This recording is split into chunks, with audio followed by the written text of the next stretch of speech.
Today, I've got a ton of Rust console news to drop on all you good folks out there, and the reason for this is because the most hyped blog since 2008 has finally dropped. That's right, the Rust console Devblog 2 has dropped, and with it comes a ton of information on what we can expect for the future of the Rust console edition.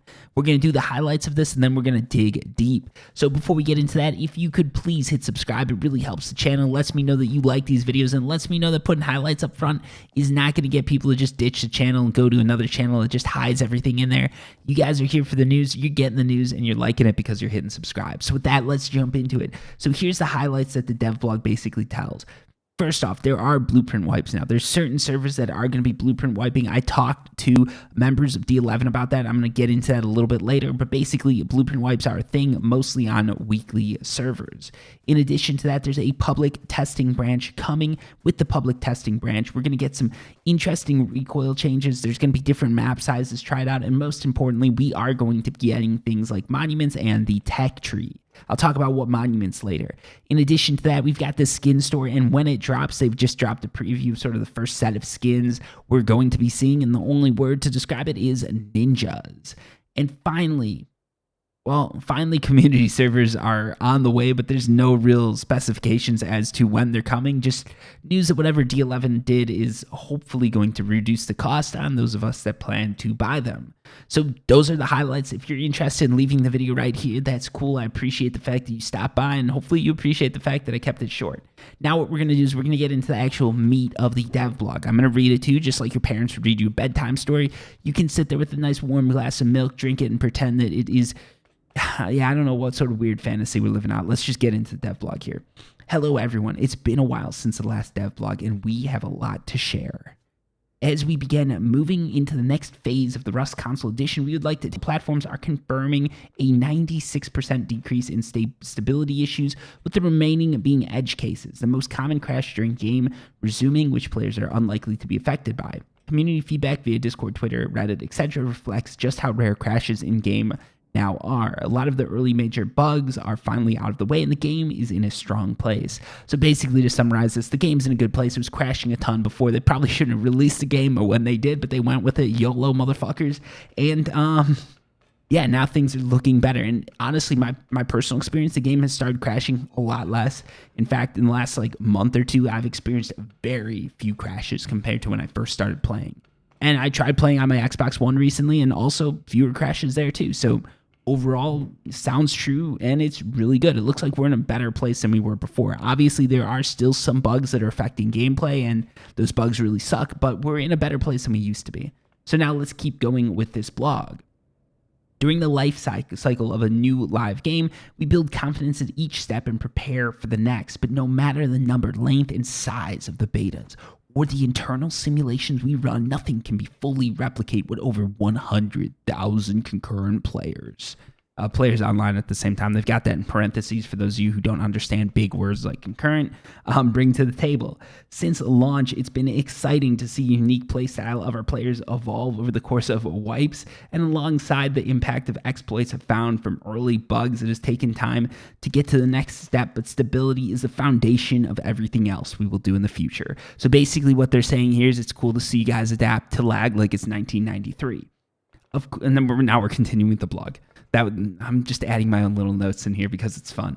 Of course, work does not stop in this area and will be ongoing with more fixes and updates to come, but now we are running in a much more balanced form. More teams with breathing room to finalize newer content and features, meaning fixes for minor gameplay bugs, art bugs, and quality of life improvements are now unblocked and will be featured in regular patches. Now, what I'm reading into this is there's been an art team and a bunch of other teams that really haven't been able to release some of the fixes they've got because of bug fixes and everything like that. So hopefully what this means is we're actually going to be getting a fairly sizable set of bug fixes and new features coming up soon.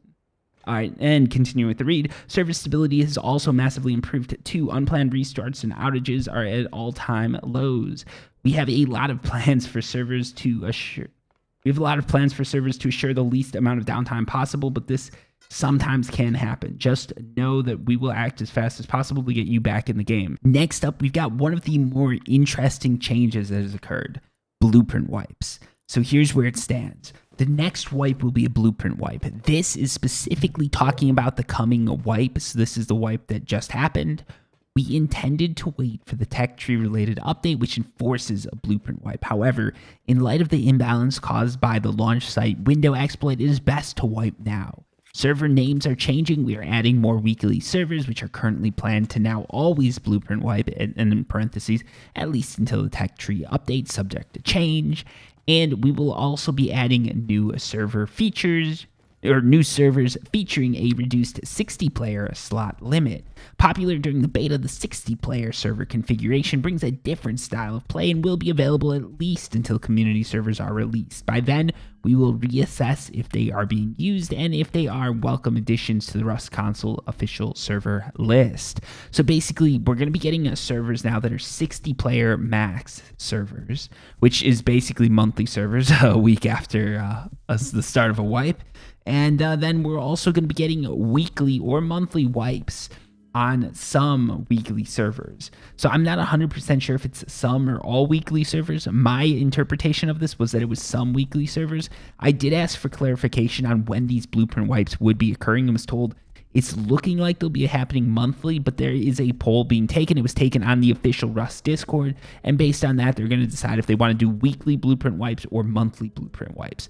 Where I stand is currently it costs more scrap in the console version of Rust to research something than it does in the PC version of Rust. In PC Rust, they don't have weekly blueprint wipes, they do monthly blueprint wipes. Now, first off, the scrap being so high, the scrap required being so high, and the monuments like that are in existence being so low means it's way harder to farm scrap and it's way harder to research things. This alone should mean that wiping weekly is a no-go. At the very least, I'd say you want to wipe as often as they do on Facepunch official servers, and that would be every month. In addition to this, I could almost see extending that to be 2 months instead of 1 month and stuff like that because the scrap limit is so high as far as like what's required to research stuff. In my opinion, the way it should be is they should just decrease the amount of scrap it takes. So instead of it taking like 250 scrap to research a shotgun or a double-barreled shotgun, it should take 125. Something like that would be a nice quality of life change. And what that means is you're not going to have to grind as hard to get blueprints, but blueprints are going to wipe every month or every week. I'd say every month is what it should be. But that would be nice. I sent that along. I asked the 11 if they were open to doing that. We'll see if they do take my advice there. It looks like as far as the launch site imbalance, they sort of took my advice there, but not really because the real reason for this blueprint wipe is because they're just changing the servers up and some servers are becoming 60-player servers, or at least this is my opinion on it. Some servers are becoming 60-player servers and they didn't want to upset people, so basically they renamed all the servers. Some servers disappeared without people noticing, and now we're just playing on fresh servers. You can see that the queues actually got a lot longer now, this wipe. So what that means is there's increased interest, but I think that is also indicative of the fact that some servers have been removed. So there's less servers for the player base, which means servers are generally going to be more populated, especially with some of those servers having that 60-player cap instead of 100. All of that to mean basically D11 decided that they weren't going to put in new servers, but they wanted to repurpose some existing servers, and to keep players from complaining, they're doing a blueprint wipe. At least that's my opinion of it. The 60-player server configuration, it's been floated a few different ways. Originally, it was supposed to help solo players. Now they're saying, well, it's going to help solo players, smaller teams, and in addition to that, it's going to help the consoles that are last gen. In my opinion, that's not going to be the case. So last gen consoles, they do have some issues with buildings and planting and all of that, just there being too many objects on screen.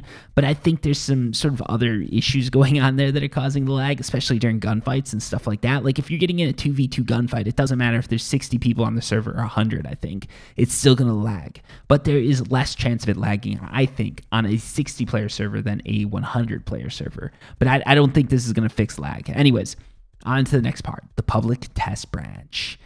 As you may be expecting, the public test branch will see the rollout of features ahead of the core game. In the short term, this includes tech tree, returning monuments like water treatment plant and more. This is probably water treatment, I think power plant and supermarket. That's my guess. The public test branch will also include a chance to try out adjusted gun handling aiming and recoil improvements, different map sizes, and test performance of different server configurations.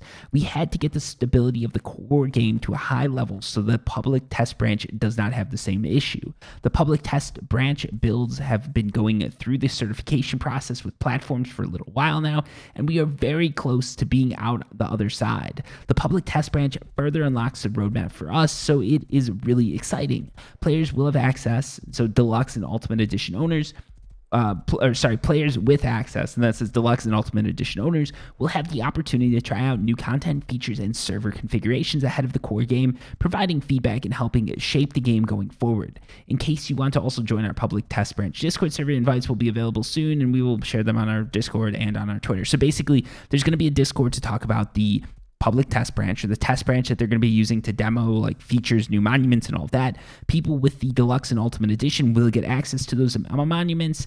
It seems like they also did say if these servers aren't as popular as they're hoping, they will open it up to players who have the base version of the game, and that's going to be like a first come or like a sign up type thing that you've got to do. So you probably do actually want to be on the official Rust Console Discord. I've got a link down below in the description to my Discord, which you can go through to link to their Discord. It's a little bit like, it really hurts my feelings when you just come and ask me for the Discord of someone else. You can just leave my server, but it is what it is. I completely understand that you hate me. Anyways, let's keep going. That wasn't even funny. Next up, they said, let's talk about the skin store. The art team have been doing an incredible job on the skin design and really taken advantage of the extra time afforded to them, with an exciting backlogs of themes and styles queued up. Before we dive in, let's take a look at one of the awesome concepts our art team has created. We, like many of you, are eagerly awaiting the store to come out. The storefront will continue to evolve over time. Functionally, the skin store is complete. Skins will be released in bundles, which you can buy as a collection or each item individually in case you don't mind missing out on some of the items in a pack. Players, of course, can use the Rust coins they already own to buy the skins, and then parentheses, nothing was lost, and once the skin store opens, your Rust coin balance will reflect that. So some of you complaining about Rust coins missing, basically they're saying don't complain, and still the skin store opens. I'm sure there's going to be some people that are probably missing coins. At that point, you come on the official servers and you ask for help, and they're actually doing a really good job of communicating with people and helping them out on an individual basis. I don't think it's on a community basis. I think it's iffy, the fact that the blog post has been promised for a couple weeks now and delayed, and the fact that a blog post gets delayed tells me a lot, but they've been done a really good job of helping like individual community members. Anyways, as previously mentioned, performance and stability for current and future gameplay releases is our #1 priority over cosmetics. With thousands of skinnable objects and 100-player servers on base previous generation consoles, we have a unique challenge handling the memory constraints. We are now in the final stages of the release process, and it is important to take our time. QA testing is in full swing, and this much requested edition will be available for everyone in the near future. More details to come soon. I'm sorry about this. My dog just farted. It's horrible, folks. I'll be back. All right, so my dog definitely didn't like the skin store, but personally, I think these skin designs are pretty awesome. I like the fact that they're theming everything. Like, it seems like with this ninja bundle, you get a whole ninja outfit, ninja sword, ninja bow. One thing I dislike about this is the fact that the ninja outfit, the sword, and the bow are really only like early gameplay items. This isn't something you're going to be carrying around all through endgame. I would have liked to see, if they're doing bundles, I would have liked to see some armor and stuff like that that's going to be in the end game. But I understand, like, there's going to be a lot of people who are just getting started, and this is what they're mainly going to be playing with, so it makes sense to make this one of the first skin store drops. A lot of people right now can't get past bows and basic clothing. Some of you are still running around naked, which you really should put clothes on. It's 2021, and they require masks everywhere. You should just have pants, too. But, yeah, anyways. That's where they stand with the skin store. It's coming at some point. They're not giving us a date, but the skins do look pretty sick, and it looks like they've put a lot of time into thinking about them. I could do a whole video on this. They've even got like little emblems and spelled out like ninja in Japanese on different parts of the item. It's a really cool thing that they did. Next up, team size restricted servers. So this is a hot topic, and I love the response to this. So here we go. We know demand is high for we know demand is high for team size restricted servers. This is not a supported mode given the nature of Rust gameplay. Currently, the official team size is limited to 8. That's sort of a joke because we know there's people running around 18, 20, 50 players deep and nobody really gives a shit, but whatever. We know currently the official team size is limited to 8. with the game, and simply reducing that to 2 or 3 will not stop teaming up using methods outside of the game. On the non-console version of Rust, dedicated admins enforce the rule set via moderation on community servers. We are expecting this server type will be very popular and common once custom servers are released. That said, teaming up is part of the game, and we have seen some great friendships being created because of that. In case you are reading this and you want to join a big group, we have tools on our official Discord server to help you find the right players to play with. You can join through this link, follow the steps to become an official member of our Rust community, and look for the hashtag LFG room. I'm sure someone will be happy to take you in regardless of your experience or skill level. So basically, here's their take, and I love this fact. They're saying there's nothing we can do about Zergs. So they're saying there's nothing they can do, even though they could reduce the team size. They're saying it won't work. So it's sort of the same thing with like murder or something, right? Because we can't stop all murders, we might as well just sort of like, purge this up, right? Like the purge is something that happens every year. We 24/7. Let's just let it go. We can't stop murder, so everybody might as well be a killer. And then in addition to that, they're also saying Zergs are a problem, and how we're going to fix this is introduce you to the concept of Zerging. So in case you didn't know that you could join a Zerg, they're giving you steps to join a Zerg. So they're literally telling solo players to get fucked. I mean, come on. Like this is such a ridiculous response to like, I'm a solo player. I like playing solo and I want solo servers. And they're saying, instead of playing solo, just create a Zerg, because that's going to fix the problem. Like the first paragraph, they say Zergs is a problem. The second paragraph, they go about telling you how to start a Zerg or join a Zerg, which is, I love the fact that they're admitting there's a problem and then they're creating more of that problem. It's classic Rust. Anyways, let's keep going. Timing of the custom server release. So logically, the next question is when custom servers. I like how they don't use proper grammar because because a lot of you guys are idiots. Anyways, a lot of work has been done on the official servers to improve stability, and the infrastructure has been working for some time internally. We know how important community servers are to people, so what is the holdup? So one thing they listed is cost. From day one, we built all the infrastructure for game servers, meaning we don't need to go to a third party to run our game servers, and we can just buy and manage the servers ourselves. We spent 2 years building this with the goal of making it as easy as possible and cost effective without unnecessary middleman that will result in us having to pass the cost on to you. One of the big things we did to improve server stability was increase the spec of each game server, higher than we had tested successfully during the betas. We pay that increased per server to cost to our providers. Hopefully you are only really seeing the improvement. Hopefully you are only yeah, that's a weird sentence. Anyways, but they're British. What can they do? Anyways, we want to offer the best possible experience playing the game, so we'll pay it. However, it's currently too high for us to want to pass the cost on to our players wanting to host their own, especially as we are working hard to decrease the spec needed to run the game server and therefore the costs we'd have to charge. There are a number of factors that are contributing to what the size/spec of the server we need to run a game as server. The principal ones are memory and tech support. So then they're going to go into memory and tech support. I'll cover that real quick and then I'll make my point about this. Memory, after stabilizing, we've recently been able to reduce the server memory usage of the game, and then parentheses with no real impact on the game, by 20%. We'd like to go another 25 to 30% to allow us to be able to offer more competitive price servers we can. Offer the most competitive price servers we can. This work happens consistently outside of patches and is always improving. Technical support. Final point, there are a lot of people behind the scenes working to ensure everything works with the official servers we have now. On consoles, players rightly expect things to just work. That means our tech support team needs to be confident we're stable with our current official servers so that they will be able to provide full server support to people who are paying customers. The good news is the public test branch will again help us to test performance on different server configurations. And the latest evaluation of server hardware needs was a lot more positive than expected. Our designers have also had extra time to consider the admin and configuration options, taking into account all of the community feedback. So overall, we are happy with the progress we made, just not happy about the time it is taking. So they're saying it's taking a lot longer than they expected, which I think all of us realize. But one thing they are calling out here is that their code is basically being a memory hog, and that would cause server prices to increase. This is 100% correct. I actually work with high efficiency servers in the real world. And well, I don't really care about cost when I'm working because my company will happily throw a couple extra grand, 10, 20,000, whatever it costs at a server to make lag go away. There's certain things that you have to deal with and certain improvements you can make into the code, which can have huge memory and performance increases. And it sounds like D11's doing a lot of that right now.